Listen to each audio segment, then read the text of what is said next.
Hello everyone, I'm Zishansha and welcome to Z Interactive YouTube channel, your own training institute. So in the last lesson, we talked about how to place nodes and move them inside the graph. So let's talk about another important window inside Substance Designer, and that is the properties windows, which can be found here if you will see.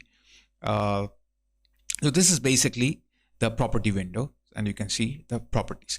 But to go forward, what I want is that I just want to close all these because I want to start fresh. So let's close all these right now. And let's make a new substance, and I will call this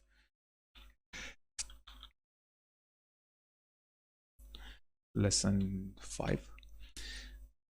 So let's make a PBR, metallic roughness, and everything I will keep it same, and I will just press OK over here. And you will see that everything is now resetted the way we want it.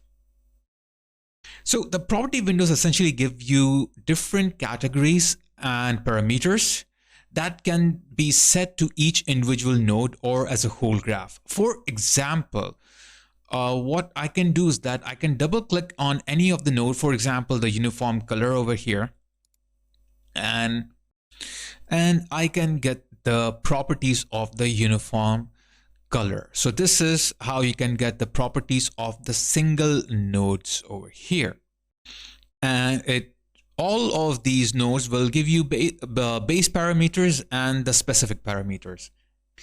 So the base parameters are different properties that kind of coincide with the properties of the graph as a whole, while the specific parameters, which is here, is basically it coincides for just a single node. So for example, if I have this uniform color, so the actual uniform color parameters will be under the specific parameters, and anything that it collaborates with the whole graph can be found over here in the base parameter. So it works with the graph and with itself together in the base parameters.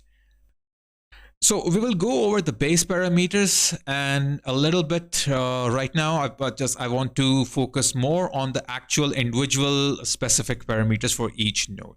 So for the node uniform color here, which is attached to the base color, if we talk about, we have a couple of different options. We can change the color mode over here. Right now we are in color. We can make it black and white. And we can make it color, and you can see that it turns from yellow to gray when I change it to gray. Apart from that, what I can do is that I can change whatever color I want. Suppose I want the base color of this 3D object to be maybe this yellowish color. So you can see that it is changing on the go. Okay, so I got it. So if we were to make this into a RGB like we discussed in the previous video, you'll notice that because we're plugged it into a certain node that wanted to be a grayscale, and will start getting these kind of broken connections. If I go here and change it to grayscale or something like that. So one thing to know is not all the nodes are going to have exact same kind of properties and parameters. So for example, if we bring the blur, if I click here to bring the blur here, oops, let's undo that. Let's double click here so that we can deselect everything. Now I'll press blur. Now I have here blur. And just after blur, let's bring the shapes as well here. So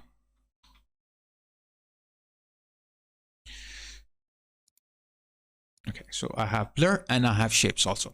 Now if I will go to blur, so you will notice that inside blur I have intensity. Okay, and rest of this is the base parameters, which is same for everything.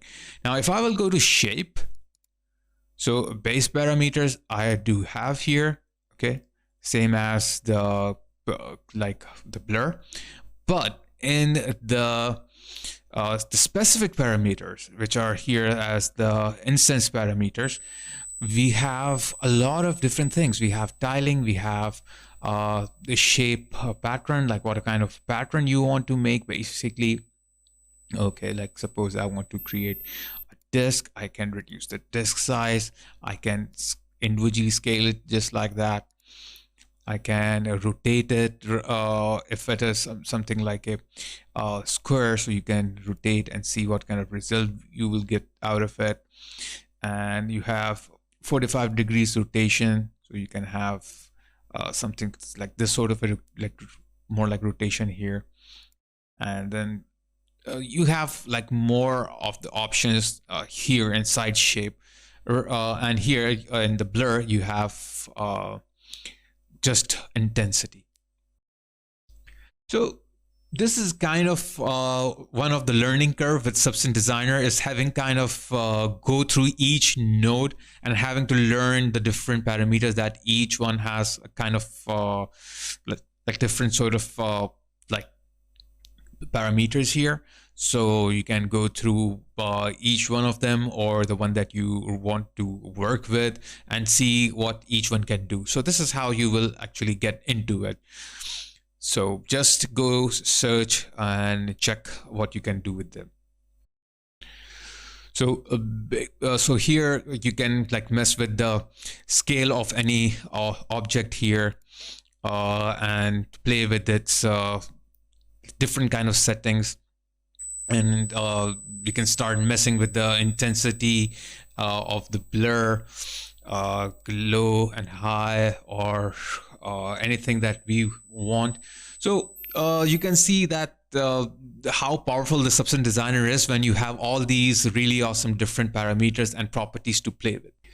Now let's see how different nodes can react with this more like kind of settings. So what I will do here is do some sort of changes here, just to see what kind of result we can have. Oops. Okay, and then here we can have the levels here.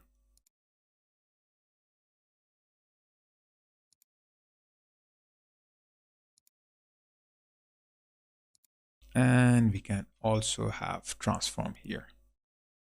So I have applied 4 different nodes to this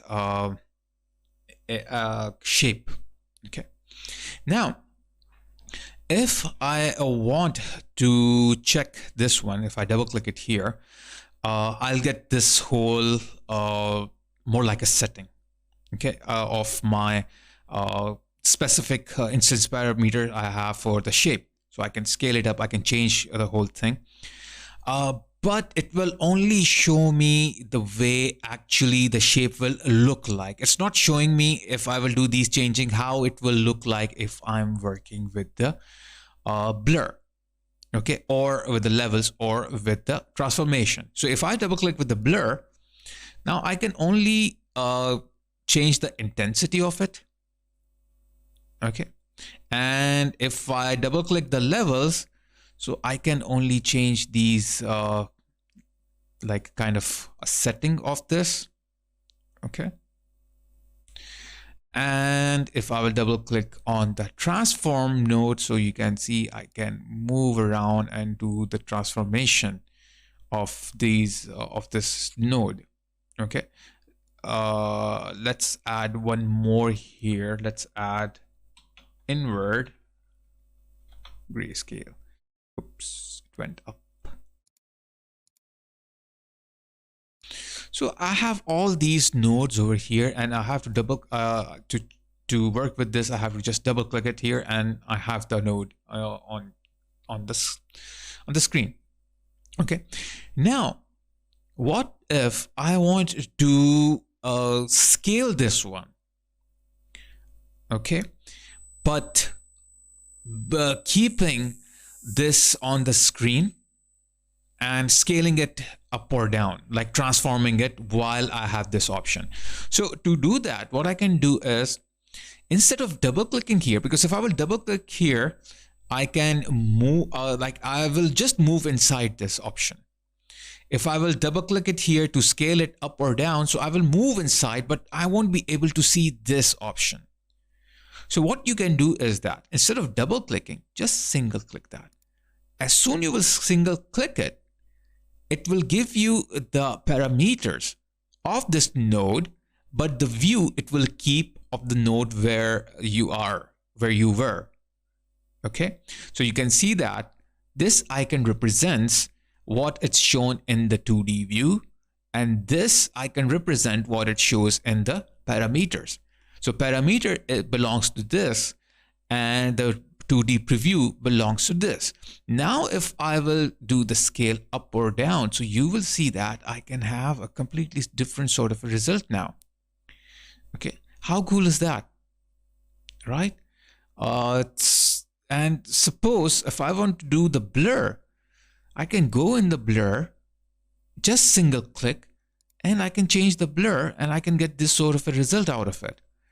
If I want to transform, I can click on the transform, and I will get this option here, and I can move around, and I can see how the transform is working. So this is how nicely you can move around things, and you can get different sort of like results out of this one. So a very nice way to work with these kind of shapes and options here.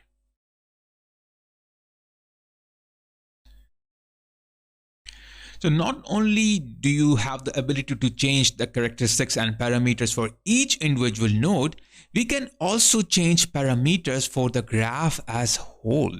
So if I double click in the graph anywhere outside in the empty window, so you will notice that that icon which was here is not here anymore, because now it is showing me the parameters of the graph itself. So from here, we have few different options you can see, and we have the base parameters, the attributes, the outputs, and inputs, and different like type of other information here.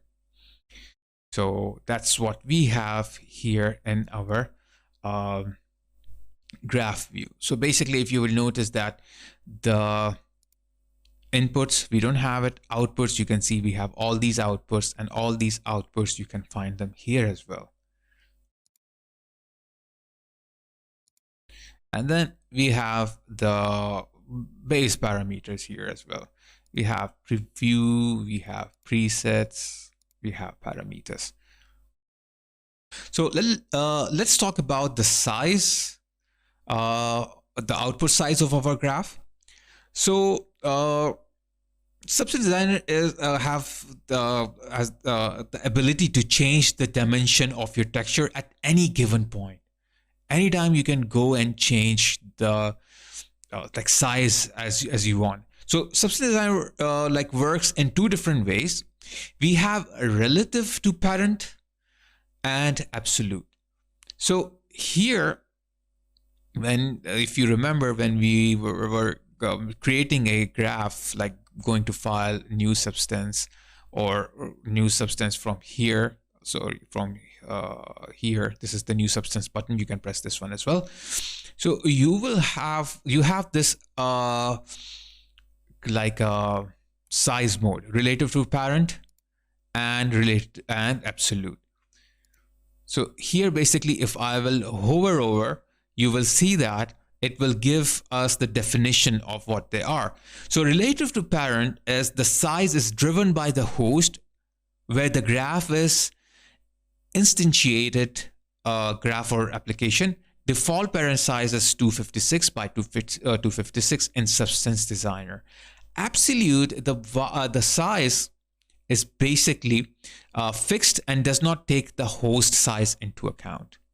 So let's check what it is and how it actually works.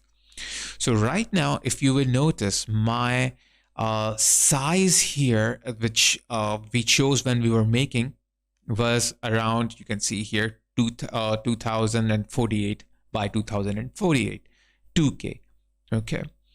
Now here it says and we chose like relative to parent. So if you will see, all of these nodes that we are created are 2048, 2048, 2048. The reason is that because they are relative to parent. So whatever I will make, it will take the same size of the parent. Now here, parent multiplied by 1 means the actual size. Now, if I want to change this, maybe I don't want a 248 by 248. Maybe I want half of it. So if I can go lower and both of them, okay, and you can see it is becoming lower, and I can go more and more lower. Okay, so this is how you can change your graph size, and you can go higher, and even you can go more higher and make something like 8K, and you can see that it is now 8K. Okay, but I'll keep it 1 for now, because 1 is the actual, the 100% size. You can see this here now. Now, what if I don't want it to be relative to parent? Okay, what if I double click on the uniform color and change it to absolute? Now, if I will change it, this is not taking the parent size into account. So whatever size it have is not size related to the parent anymore. So if you will see, if I double click it here, it looks tiny. If I double click it here, it looks fine. Okay. So if I go here, change it back to absolute. Okay. And then if I will change the size, so it will be always relative to the parent. You can see that it's making the parent, it's taking the parent into like a consideration. So let's move it back to relative to, yeah, it is already there. Let's undo that so we can have its original size back. So I don't personally like to use absolute because things can get kind of like troublesome, and maybe I will get some unpredictable results, which I really not looking forward to. So to avoid these kind of confusion, I always stick to relative to parent. So let's do a really quick example over here. So I have all these. Let's double click them to refresh, because we changed this. We changed the size a moment ago, so there was some error here. Now they're back to normal. I'll take this one, the blur, and I will change this to relative to, no, sorry, I will change it to absolute. Okay. And if you will notice that these are now following this shape. So this is 2048 and this is 256. This is now 256, 256, because this outpost is 256. If I go here and change this one to a little bit higher, okay, like it will go back to what it was before. Yeah, something like that. Okay, so everything is now following this one. But just notice one thing. The size of this is regular 2048 by 2048. This one, we reduced it. This is the actual size. Okay, now this one, what it is doing is that it is actually getting the size of this blur, and it's kind of scaling it up, like forcing it to scale up. So if I go to the blur and a little bit zoom in, you can see how the quality has like deteriorated because of the like a really small output size. So if I will go here on this one, if you will notice how blurry, pixelated this like levels are. Okay, especially this one also, you can see that. So things actually, you can see the blurred edges. So this is how it affects actually if you are not working with the relative to parent. If you're choosing your own size, you can have these pixelated or really, really bad results. So you will notice that we have completely different result, and like in this case, maybe it is like minuscule, and it's a very small like file. But if you have really complex shapes and insane kind of parameters and tweaks, you'll start seeing the facts, and it will make it more and more worse. You will be able to see it like more clearly if you have any uh, like complex graph.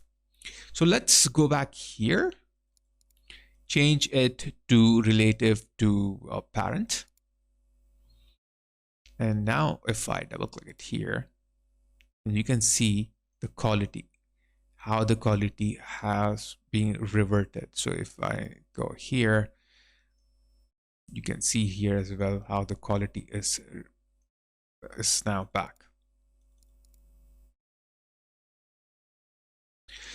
So one parameter that I like to use a lot in with individual nodes is the tiling mode. So by default, everything you make inside Substance Designer is stylable, and that can be illustrated with this transform option.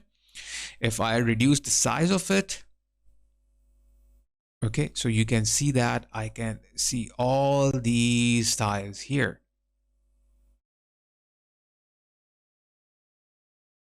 Right, so these are all the tiles, and as much I will make this smaller, okay, I will be able to see more and more tiles on the screen.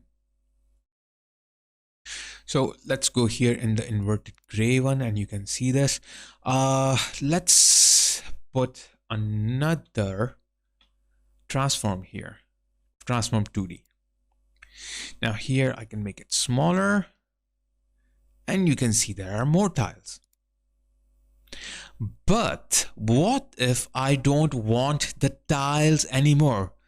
Till here, tiles were fine, but now I don't want tiles. I want to work with this as a single patch. Now here is where the absolute will work perfectly.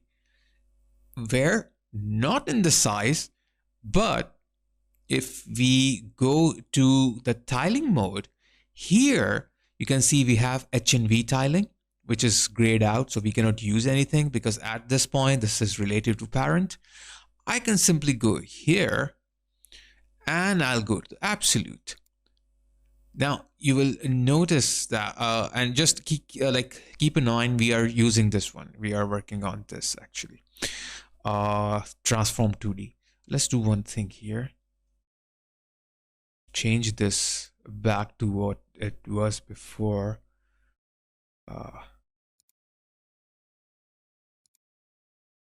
So that we don't have this lagging option here. Okay. Now, as soon as I change to absolute, you can see that we have this now on the screen. So I have here horizontal and vertical tiling. So it is tiling horizontally and vertically. If I only want vertical tiling, I can do that too. I can make these kind of shapes here and these kind of shapes. So it will only tile vertically. And I can do horizontal tiling. So I can do these kind of shapes just so it can do the horizontal tiling also. But what if I don't want any sort of tiling? So I can click on no tiling. So absolute, I usually work with absolute mostly when I'm doing the tiling mode, but in output size, rarely I use it. Maybe I'll use in some cases, but rarely I use in output size, but mostly I use the absolute in the tiling mode. So this makes it much more like you can make more sense with the absolute when you're in the tiling mode, if you want to turn it off or on. Now, another really useful parameter when messing with nodes is the random seed. So what does the random seed does it that it gives you different kind of parameters and different looks to the same node. For example, let's do one thing here. Let's bring up some grunge map here.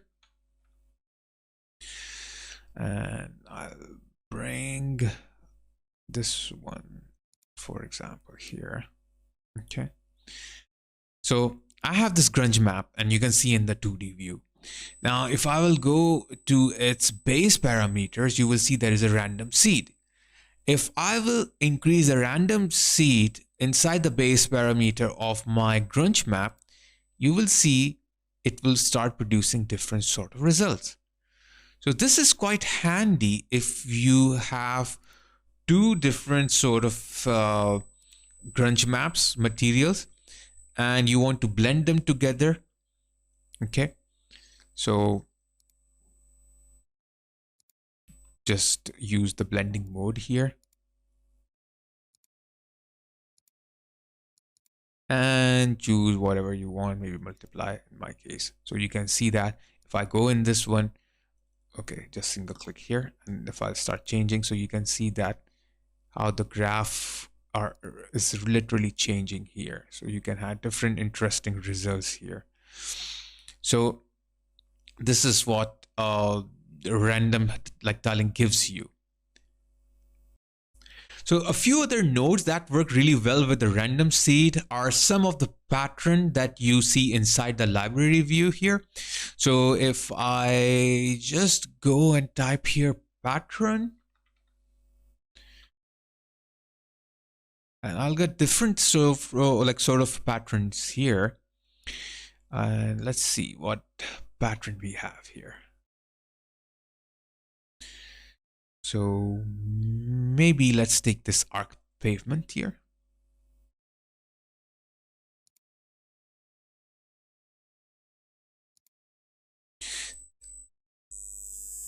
Now here, if I will go and start changing the random seed here, you will see nothing is changing because the arc pavement's randomness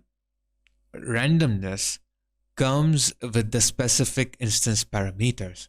So we have here pattern amount random. So if I will change this one, so you can see now how things are changing now.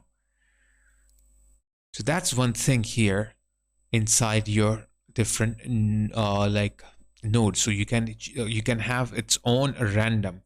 Whereas if we go here, we don't have the random value of the grunge here, but we do have here in the base parameters.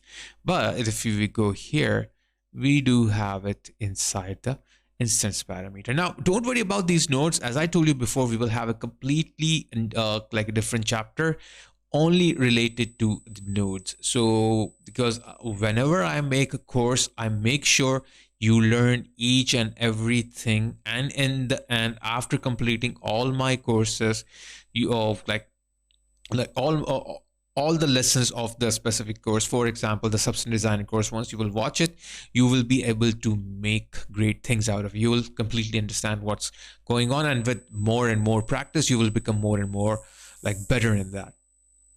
So another way we can use it, this randomness, is with the tile generator. Now, tile generator is basically like a node over here with like a that can take any sort of a pattern, okay, and start making the like tile of tile out of it.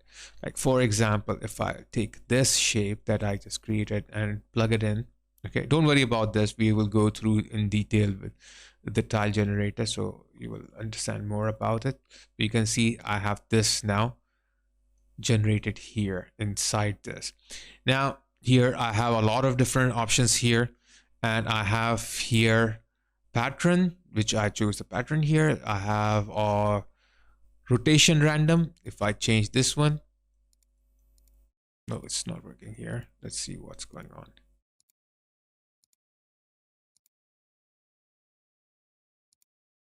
Oh yeah.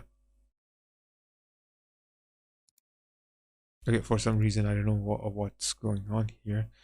Maybe some settings I have to keep it.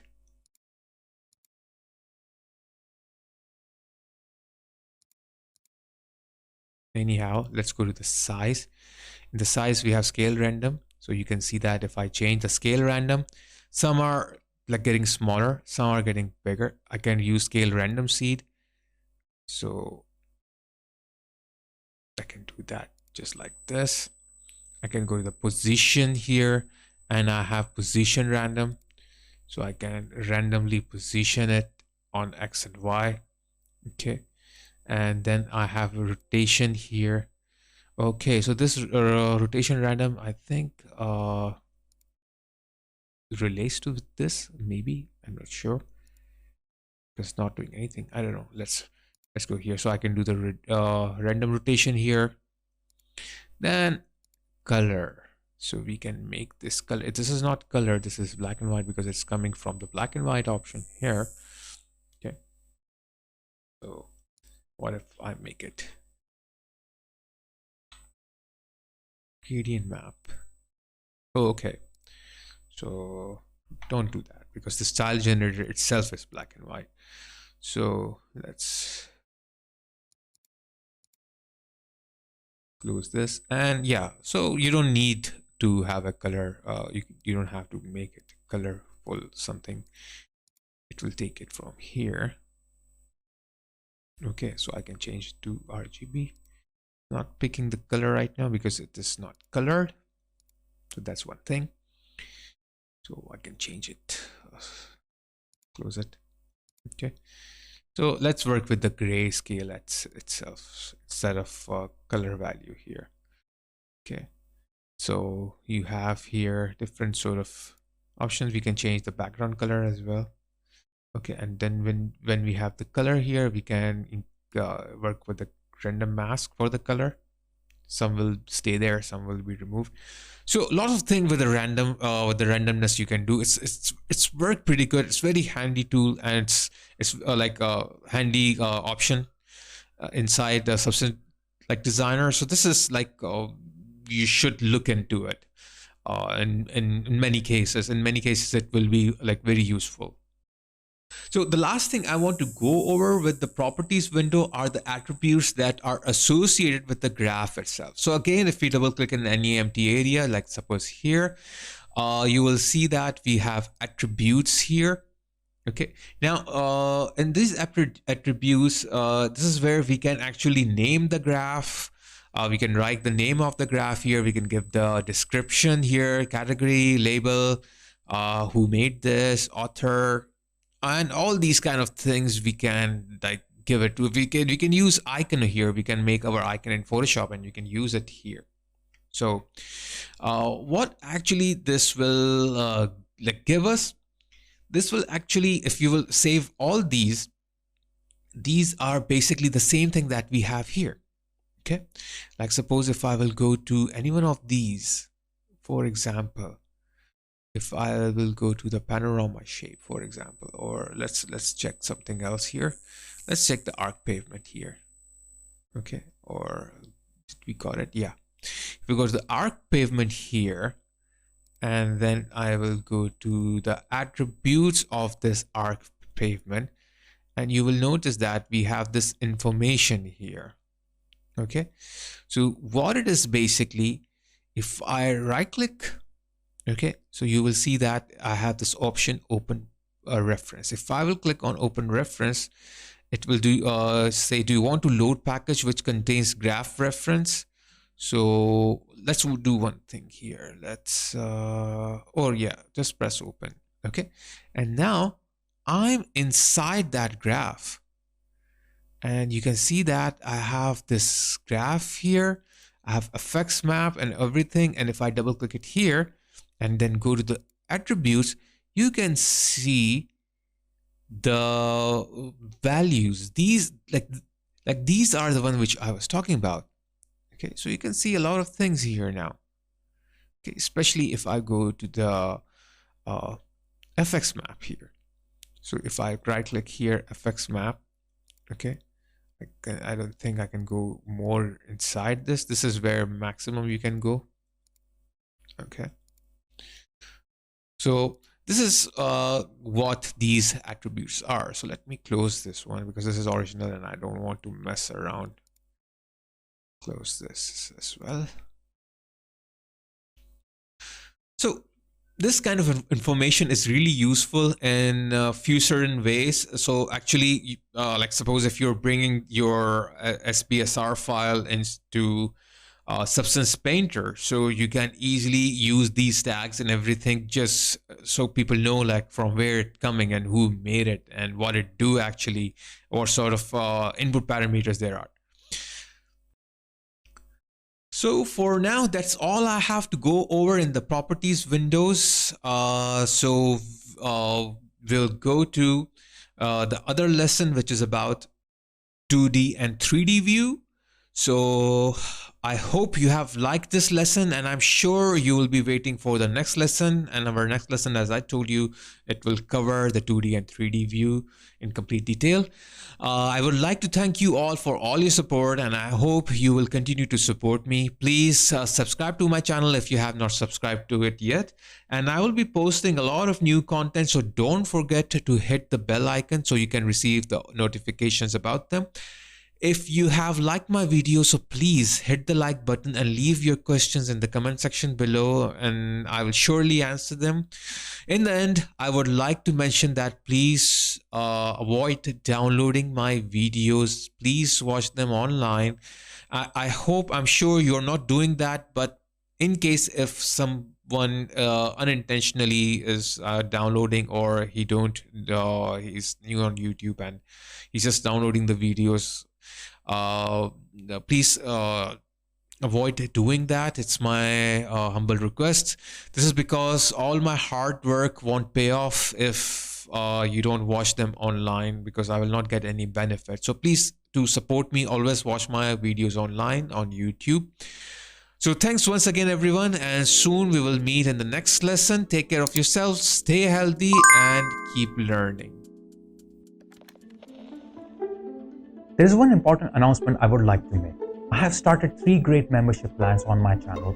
I have introduced ZI Friends membership plan, which will give you exciting perks like loyalty badges and priority on comments.